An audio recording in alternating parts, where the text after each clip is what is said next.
Hi friends, நம்ம முன்னோர்கள் குழந்தைக்கு பால் கொடுக்கறதுக்கு வெள்ளி பாலாடையும் கிண்ணத்தையும் யூஸ் பண்ணியிருக்காங்க. இதில் ஏதாவது சயின்டிஃபிக் ப்ரூஃப் இருக்கா? இது வெறும் பிளைண்ட் பிலீஃபான்றது பார்ப்போம் வாங்க.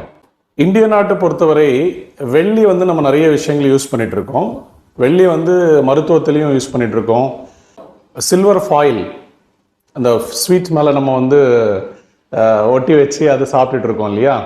அது மட்டும் கிடையாது, இந்த காப்பர்னு சொல்லுவாங்களே, தாமிரம் பாட்டில்ஸ்லேயே கூட நம்ம தண்ணி பிடிச்சி குடிக்கிற பழக்கம் இருக்குது. வெண்ணி கிளாஸ்லேயே தண்ணி பிடிச்சி குடிக்கிற பழக்கமும் நம்ம பழைய காலத்தில் இருந்தது. இது வெறும் ஒரு பழக்கம், மூட நம்பிக்கை மட்டும்தானா? இதில் சயின்ஸ் இருக்கான்னு ஆராய்ச்சி பண்ணி பார்க்கும்போது ரீசென்ட்லி டெவலப்டு நானோ டெக்னாலஜி இதுக்கு ஒரு ஆன்சர் கொடுக்குறாங்க. நம்மளும் கேள்விப்பட்டிருக்கோம் இல்லையா, இந்த சூடான காஃபி, டீ, பால் இதெல்லாமே பிளாஸ்டிக் கப்பில் குடிக்க வேண்டாம். அப்போ அந்த பிளாஸ்டிக் கரைஞ்சிட்டு நானோ பார்ட்டிகல்ஸ் பாலில் மிக்ஸ் ஆகிட்டு இல்லை காஃபியில் மிக்ஸ் ஆகிட்டு நமக்கு கேன்சர் போன்ற நோய்கள் வரலாம் அப்படின்னு சொல்லிட்டு சயின்டிஸ்ட் எல்லாம் இப்போது சொல்லிட்டு இருக்காங்க. அதே ஃபிலாசபி நீங்கள் அப்ளை பண்ணி பார்க்கும்போது பால் இல்லை தண்ணி வெள்ளி கப்பு, சில்வர் கப்பில் பிடிச்சிட்டோம், இல்லை காப்பர் கப்பில் பிடிச்சிக்கிட்டோம், இல்லை பித்தளை செம்புலையும் பிடிச்சி வச்சு நைட் எல்லாம் ஊற வச்சு அந்த தண்ணி நீங்கள் குடிக்கும்போது அந்த பார்ட்டிகல்ஸ், மைனர் நானோ பார்ட்டிகல்ஸ் உங்கள் உடம்புக்குள்ளே போகிறதுக்கு அவகாசம் இருக்கு இல்லையா? இந்த மைன்யூட் நானோ பார்ட்டிகல்ஸ் நம்ம உடம்புக்கு சத்து கொடுக்கும் அப்படின்னு சொல்லிட்டு பழைய காலத்துல முன்னோருக்கு கண்டுபிடிச்சிருக்காங்க. நம்ம பிளாஸ்டிக் கப்பு இல்லை பிளாஸ்டிக் பாட்டில்ஸ் இதெல்லாம் யூஸ் பண்ணும்போது அதில் பிபிஏ, பிஸ்ஃபெனால் ஏ அப்படின்னு சொல்லிட்டு ஒரு கெமிக்கல் காம்பவுண்ட் இருக்கும். அது மட்டும் கிடையாது, தேலைட்ஸ் சொல்லிட்டு சில கெமிக்கல்ஸ் கூட பிளாஸ்டிக்ல இருக்குன்னு கண்டுபிடிச்சிருக்காங்க.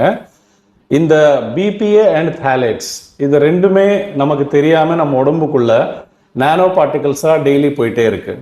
இப்போ பிளாஸ்டிக் யூசேஜ் நிறைய ஆகுறதுனால இந்த பார்ட்டிகல்ஸ் எல்லாம் நம்ம உடம்புக்குள்ள நிறைய போறதுனால லாங் டேர்ம்லி சில பேருக்கு கேன்சர் போன்ற நோய்கள், இல்லை ஏடிஹெச்டி, குழந்தைங்களுக்கு அட்டென்ஷன் டெபிசிட் ஹைப்பர் ஆக்டிவிட்டி டிசார்டர்னு ஒரு மனநோய், அப்புறம் ஆட்டிசம் என்ற நோய்களும் அதிகமாகிறதுக்கு வாய்ப்பு இருக்குது. பெரியவங்களுக்கு டிப்ரெஷன் இல்லை ஜாயிண்ட் பெயின்ஸ், அலர்ஜிஸ் வரும்னு சொல்லி கூட கண்டுபிடிச்சிருக்காங்க. இப்போ நம்ம சில்வர் யூஸ் பண்ணும்போது silver is BPA free and phthalates free. அதனால் சில்வர் இஸ் வெரி சேஃப்.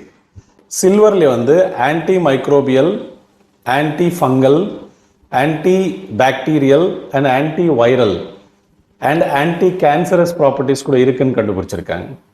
அதனால என்னமோ பழைய காலத்தில் நம்ம வெள்ளியே யூஸ் பண்ணுறோம் குழந்தைக்குன்னா அது பெருமை காமிக்கிறது கிடையாது.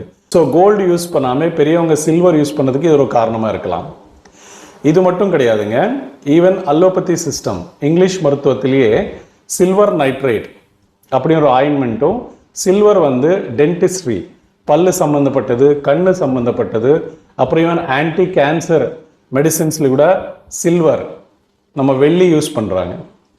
ஸோ நம்ம பெரியவங்க சயின்டிஃபிக்.